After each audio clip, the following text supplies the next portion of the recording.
Madame, mademoiselle, monsieur, bienvenue à Metro News. Voici les principaux titres qui seront développés aujourd'hui. La campagne électorale a été marquée par plusieurs scènes de violence le week-end dernier, malgré les mises en garde lancées par le Conseil électoral provisoire. L'institution électorale invite les candidats victimes de violences à porter plainte. Cependant, selon le directeur de communication du CEP, jusqu'à présent, l'institution n'a reçu aucune plainte. Le parti haïtien Tête Calée ne voit pas d'un bon œil la création par le CEP de postes d'observateurs communautaires en dehors de tout prescrit du décret électoral.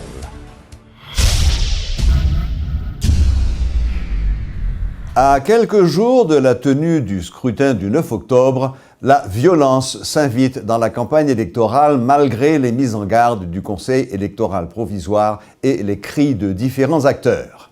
Riche en événements, le week-end dernier a prouvé que certains candidats, ou encore des partisans de certains candidats, sont passés à une vitesse supérieure. Plusieurs candidats à la présidence et au Sénat ont fait face à des difficultés dans plusieurs régions du pays. À Saint-Marc, vendredi, le député Gracia Delva, actuellement en campagne pour les sénatoriales, a échappé de justesse à ce qu'il appelle une tentative d'assassinat. Des individus ont attaqué le candidat alors qu'il regagnait son véhicule. Des bagarres et des coups de feu ont constitué l'essentiel du tableau. Le député chanteur en est sorti blessé au visage, effleuré par un projectile. Dans la même soirée à Mirebalais, le candidat de Petite-Dessalines a connu sa première grande frayeur depuis le lancement de sa campagne. Moïse Jean-Charles a été conduit d'urgence à bord de son véhicule suite à une bousculade éclatée devant son stand et qui a donné lieu à une séance de tir nourri sur la place des Ruisseaux à l'entrée de Miragouane. Samedi, à Cerca-la-Source, le véhicule de l'ancien sénateur a été attaqué alors que Moïse Jean-Charles venait de prendre la parole lors d'un rassemblement public. L'équipe de campagne du candidat pointe du doigt un adversaire politique. À Aquin, vendredi, la caravane de Famille-Lavalas s'est heurtée à des barricades enflammées et à des jets de pierre alors qu'elle se rendait au Cail. Maryse Narcisse, Jean-Bertrand Aristide et l'équipe de campagne ont été secourus par la police. Dans la foulée, des voix se lèvent pour condamner ces actes et appeler les citoyens au calme. C'est le cas de Jovenel Moïse du PHTK qui, dans le Nord, a dénoncé ces manœuvres antidémocratiques. De son côté, la police nationale, pour éviter des troubles lors de la campagne, invite les partis politiques à informer la PNH 48 heures au moins avant toute rencontre électorale et à organiser leurs meetings à 1 kilomètre les uns des autres. Tous ces signaux sont très inquiétants, surtout après l'expérience de 2015. Le CEP n'a reçu aucune plainte jusqu'ici, affirme le porte-parole de l'institution électorale, qui précise que le Conseil se tient prêt à toute éventualité. Le PHTK proteste contre la création de postes d'observateurs communautaires en dehors de tout prescrit du décret électoral. Le conseiller politique Rénal Lubéris dénonce la présence au sein de ce nouveau corps de membres d'organisations qui ont déjà fait preuve de partialité par le passé, tels le RNDDH ou la SOFA. En réaction, le directeur de l'organisme électoral, Richardson Dumel, déplore que l'impartialité des observateurs communautaires puisse être mise en doute. Il explique que leur création ne viole en rien le décret électoral. Selon lui, leur présence ne fera que renforcer la transparence du scrutin. Le PHTK a protesté contre la création de postes d'observateurs communautaires. Nous avons avec nous ce soir M. Rénal Lubéris, qui est à la fois conseiller politique et porte-parole du PHTK. Bonsoir, M. Lubéris. Bonsoir Métropole, bonsoir à tous les amis téléspectateurs. Voilà, Monsieur Lubéris, je vais vous poser un certain nombre de questions précises, brèves. Vous allez comme d'habitude essayer de répondre brièvement car le temps nous fait un peu la guerre. Et d'ailleurs, je vous annonce que nous poserons les mêmes questions à Monsieur Richardson Dumel du Conseil électoral. Première question, Monsieur Lubéris. Qui sont ces observateurs communautaires ? C'est quoi un observateur communautaire? Un observateur communautaire, c'est un corps illégal introduit dans le processus électoral par le CEP. Et ce corps-là n'a nullement été prévu dans le décret électoral. En gros, le CEP, de manière en fait inappropriée, a décidé de recruter 14 000 personnes, dont 12 000 fixes et 2 000 mobiles, qui vont être dans les bureaux de vote, donc dans les centres de vote. Et ces gens-là sont dotés de pouvoirs immenses. Ils sont plus puissants que les membres, les MBV, les membres des bureaux de vote, qui sont normalement, eux, prévus dans le décret électoral. Les observateurs communautaires vont avoir droit à une liste d'émargement. Ils vont avoir droit à un procès verbal original. Et ils vont faire un rapport au centre de tabulation. Ce rapport ne sera contresigné par personne, donc un rapport potentiellement subjectif. La manière dont ces gens-là ont été recrutés est très obscure. D'ailleurs, je crois que ces gens-là ont été recrutés dans des organisations politiques proches de M. Prévert, dont RNDDH. Oui, vous avez anticipé un certain nombre de questions que j'allais poser sur, en particulier, comment ont-ils été recrutés? Vous avez répondu à cela. Vous avez répondu aux chiffres aussi, 14 000, parce qu'il y avait plusieurs chiffres qui circulaient. Autre question, en quoi ces observateurs communautaires sont-ils différents des mandataires normaux, disons? Les mandataires, officiellement, sont des représentants des partis politiques. Et les mandataires ont été prévus dans le décret électoral, donc c'est encore légal. On sait comment les mandataires sont recrutés. D'ailleurs, vous avez vu tout le processus en fait, de recrutement, d'inscription en ligne des mandataires, etc. Donc c'est un processus transparent pour le recrutement des mandataires. Contrairement au recrutement des observateurs communautaires qui n'ont pas été prévus dans le décret électoral. Et ces mandataires-là ont été recrutés de manière obscure. Vendredi encore, en fait, beaucoup de partis politiques ne savaient pas qu'on allait avoir des mandataires communautaires. Nous, on a découvert ça en lisant un manuel de formation du Conseil électoral dédié aux membres des bureaux de vote où on explique que désormais, au lieu d'avoir 6 procès-verbaux, on va en avoir 7 parce qu'il faut un 7e pour les mandataires, pour les observateurs communautaires. Et c'est à ce moment-là qu'on a découvert aussi que ces gens-là ont accès à une liste électorale. Je rappelle que même le parti politique qui arrive en 3e position dans le bureau de vote n'a pas le droit à un procès-verbal. Seuls les 2 premiers ont droit à un procès-verbal et le BEC, le BED, le centre de tabulation, ce sont ces entités-là qui ont le droit à un procès-verbal. Aujourd'hui, ce corps étranger aura droit à un procès-verbal, c'est-à-dire en fait, en gros, dès dimanche soir, ces gens-là en fait, qui ne sont pas prévus par le décret électoral, vont être en mesure d'avoir leur propre résultat. Évidemment, si le résultat ne leur convient pas, ils protestent, ils disent que les élections ne sont pas bonnes.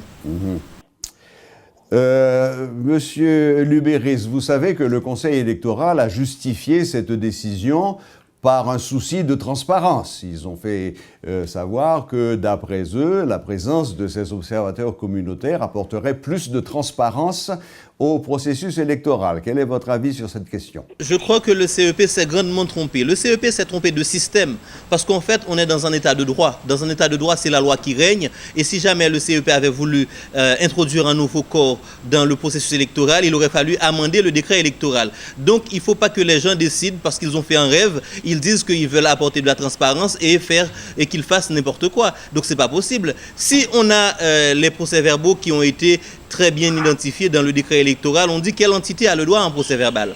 Le personnel électoral est très bien identifié dans le décret électoral. On dit qui a droit à quoi et on dit qui peut faire quoi. Donc aujourd'hui, le CEP ne peut pas introduire, ce n'est pas rien, 14 000 personnes dans le système.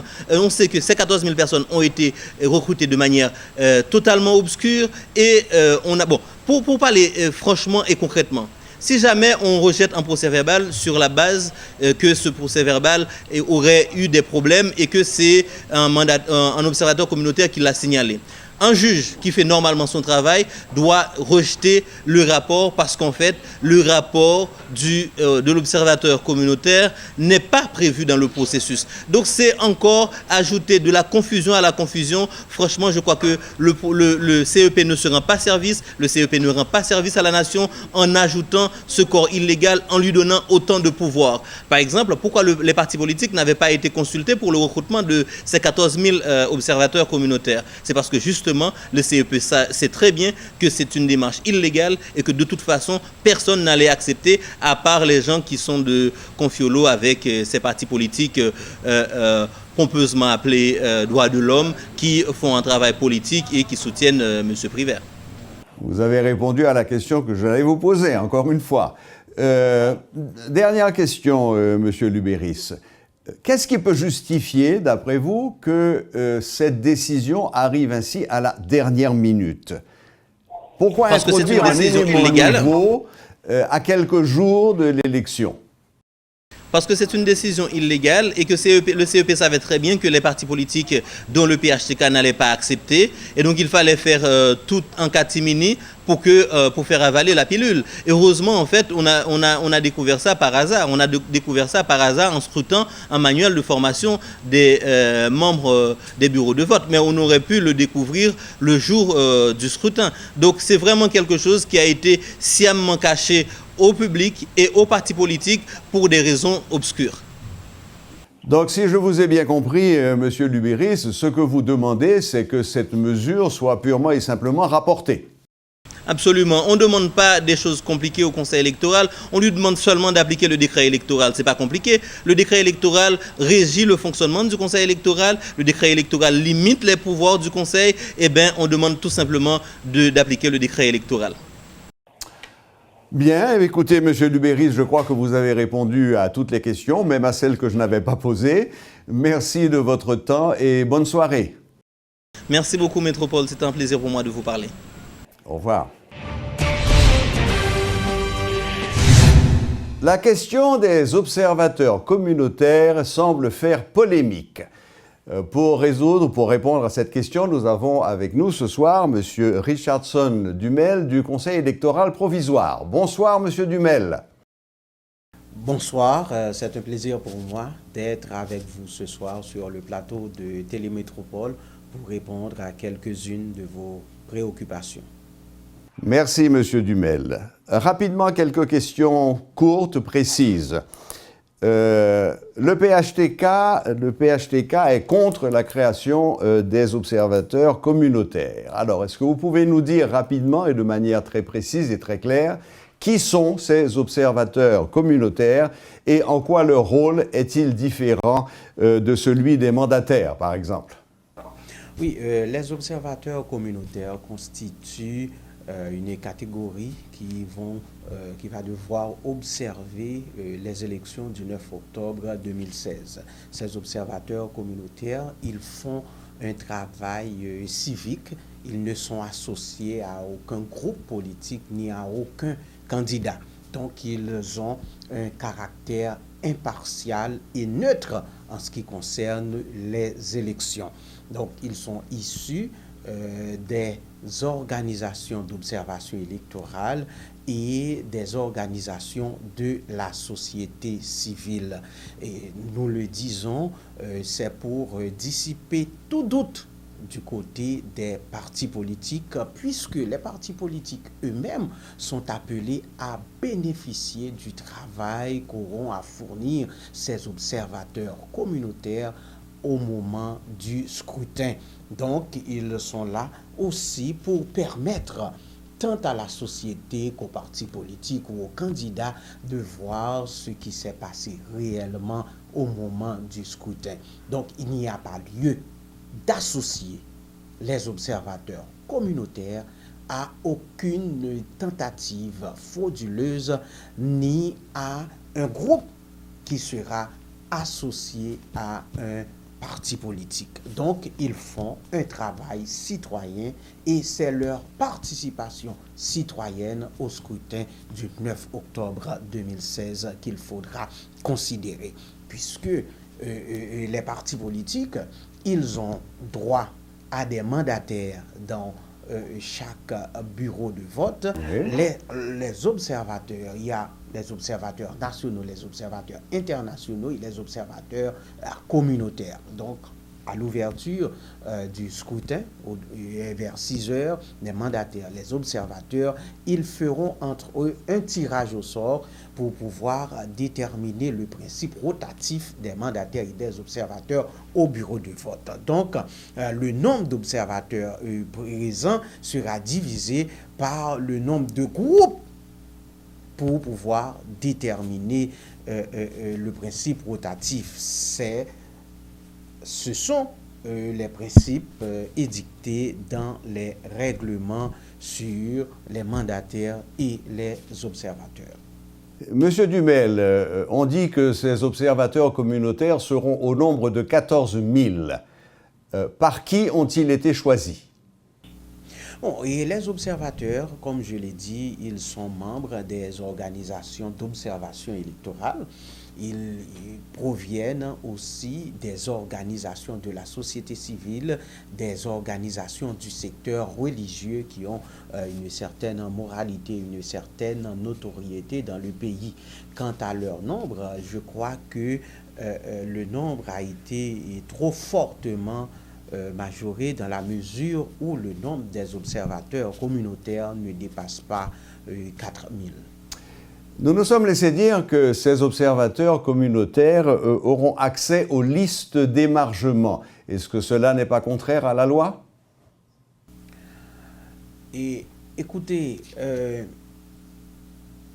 les mandataires des partis politiques, ils peuvent, à un certain moment du scrutin, faire des vérifications.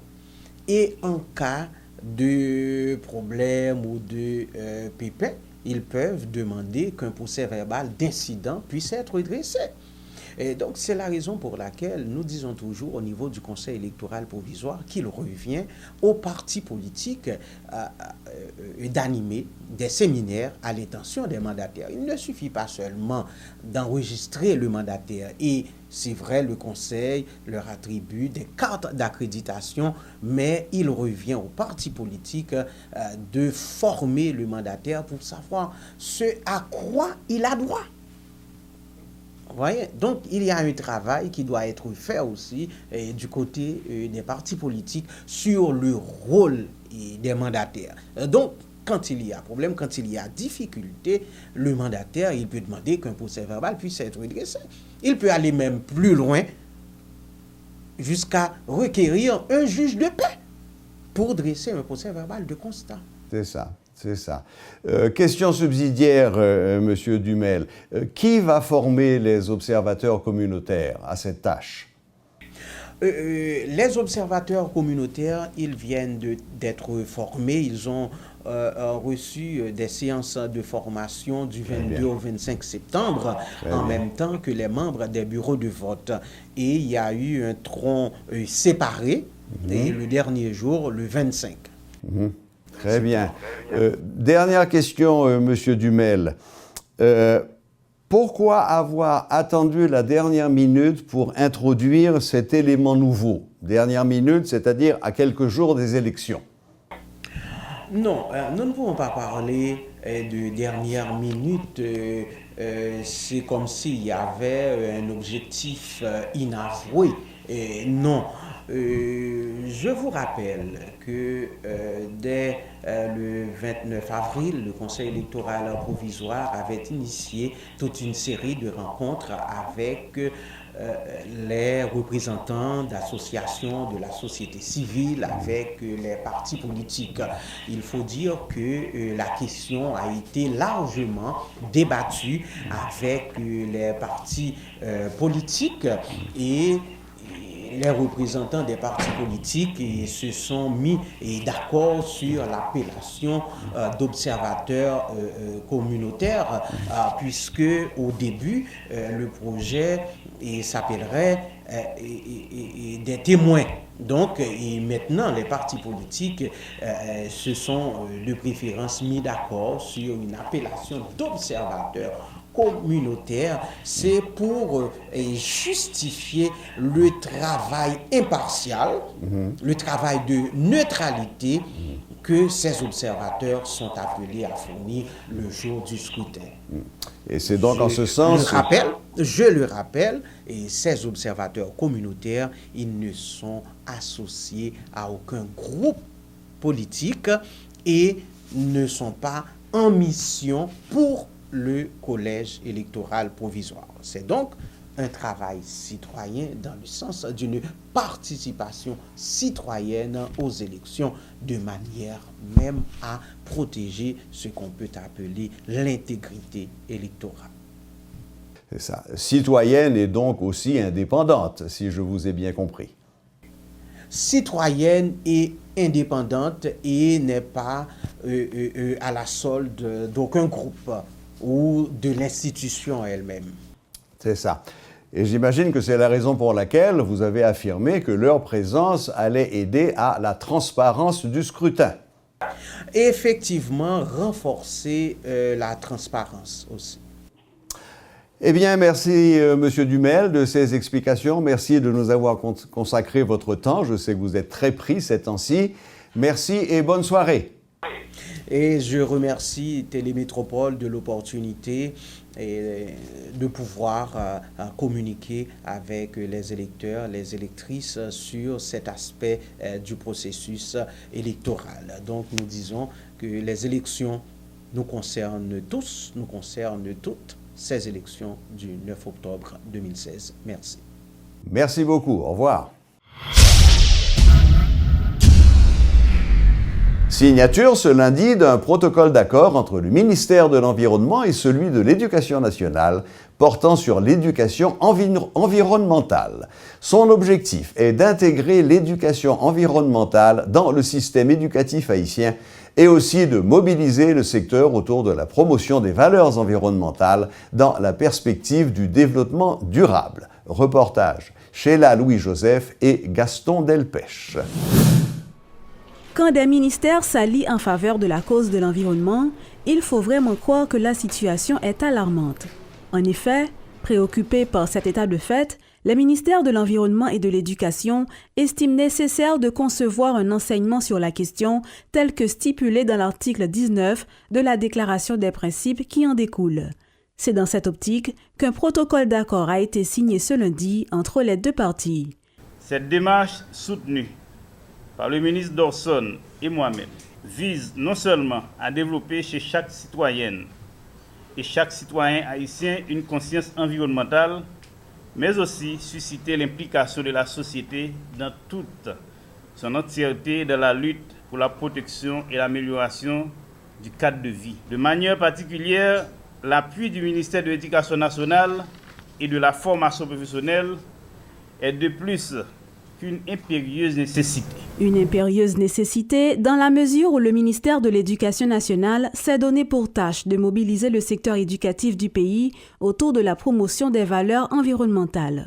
L'éducation est la meilleure voie pour y parvenir, reconnaît le titulaire du MNFP, Jean Beauvois-Dorson.